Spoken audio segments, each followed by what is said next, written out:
Hola chicos, buenos días. Nos vamos a saltar algunas preguntas del tema y nos vamos a ir directamente al apartado 3.3 del índice del tema, que es la resolución de triángulos rectángulos. Os recuerdo algunas cositas. Cuando tenemos un triángulo rectángulo, le ponemos normalmente letras mayúsculas a los vértices, ¿vale? Y letras minúsculas a los lados, pero siempre hay que ponérselas opuestas a cada uno de los vértices. Por ejemplo, si este es el vértice A, este sería el lado A. Si este es el vértice B, este sería el lado B. Y si este es el vértice C, este sería el lado C. ¿Vale? Entonces, resolver un triángulo rectángulo significa que nosotros tenemos que decir cuánto valen cada uno de esos elementos. Es decir, tenemos que decir cuánto vale cada uno de los tres ángulos y cuánto vale cada uno de los tres lados. Eso es resolver un triángulo rectángulo. Y nosotros la solución la vamos a poner en una especie de tabla pues parecida a esta. ¿De acuerdo? Entonces siempre sabremos dónde está el ángulo de 90 grados, que en este caso yo le he llamado A, pues aquí en esta tabla podemos ponerle ya 90 grados. Para calcular el resto de elementos usaremos o bien el teorema de Pitágoras, o bien cualquiera de las razones trigonométricas que conocemos, o bien la propiedad de que la suma de los tres ángulos en un triángulo siempre suman 180. En todos los ejercicios nos tienen que dar siempre tres datos, y uno de esos datos, uno por lo menos, tiene que ser la medida de un lado. Entonces vamos a ver algunos ejemplos. Por ejemplo, en este, los datos son que el ángulo A es el de 90 grados, pues yo lo voy a poner aquí. Este sería, por ejemplo, el B y este el C. Con la norma que hemos tomado, este sería el lado A, este sería el lado B y este sería el lado C. Y los otros datos son que el lado A mide 15 y que el lado B mide 9. Pues esos datos ya podemos ponerlos aquí. El ángulo A 90 grados, el lado A 15 y el lado B 9. ¿Vale? Entonces, nos queda calcular estos tres elementos. Por ejemplo, el lado C podríamos calcularlo utilizando el teorema de Pitágoras. Pues el lado C, como en este caso es un cateto, pues sería la raíz cuadrada de la hipotenusa al cuadrado menos el otro cateto al cuadrado.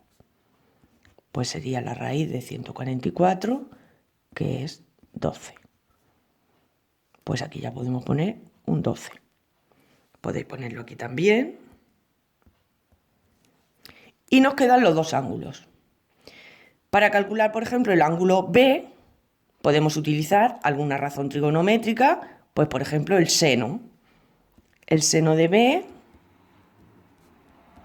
si B está aquí, pues sería cateto opuesto, 9, partido de hipotenusa, 15. Y con el SIP de la calculadora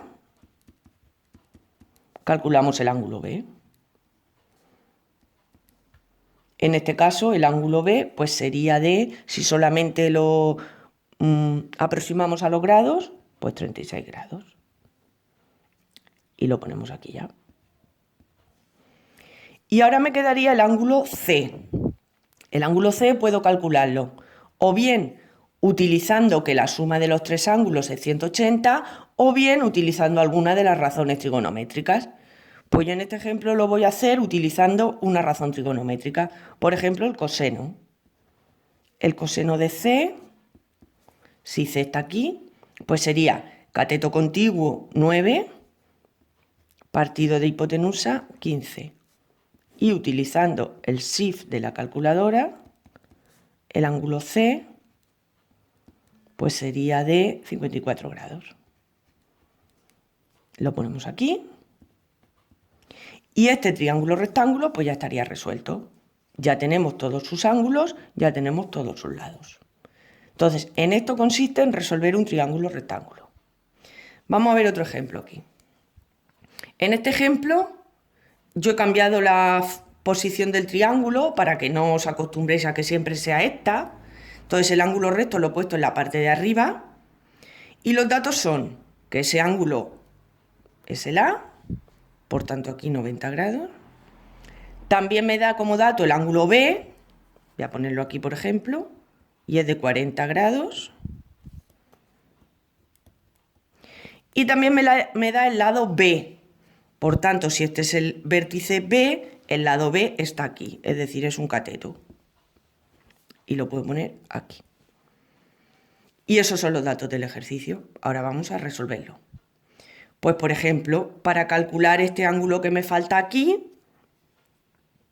el ángulo C, pues lo voy a hacer utilizando la propiedad de que los tres ángulos tienen que sumar 180 grados. Pues el ángulo C sería 180 menos 90 menos 40, es decir, 50 grados. Me faltarán ahora todavía dos lados. Pues, por ejemplo, para calcular el lado C, si este es el vértice C, este sería el lado C, pues para calcular el lado C puedo utilizar, por ejemplo, la tangente. La tangente de 40, que está aquí, pues la tangente sería el cateto opuesto 9 partido del cateto contiguo C. De aquí se despeja la C, despejándola bien. Y esta operación se hace con la calculadora y sale 10,7. Pues lo pongo ahí. Ya me falta solamente el lado A, que en este caso es la hipotenusa. Pues la hipotenusa la puedo calcular o bien con el teorema de Pitágoras o bien usando pues alguna otra razón trigonométrica. Vamos a hacerlo con el teorema de Pitágoras. El lado A, que está aquí, como es la hipotenusa, pues sería la raíz cuadrada de un cateto al cuadrado más el otro cateto, que es el C, que ya lo hemos calculado, al cuadrado. Hacemos esta operación con la calculadora y la hipotenusa sale 14. Pues ya tenemos resuelto el triángulo. Bueno chicos, pues esto es lo que consiste en resolver un triángulo rectángulo. Nos vemos pronto.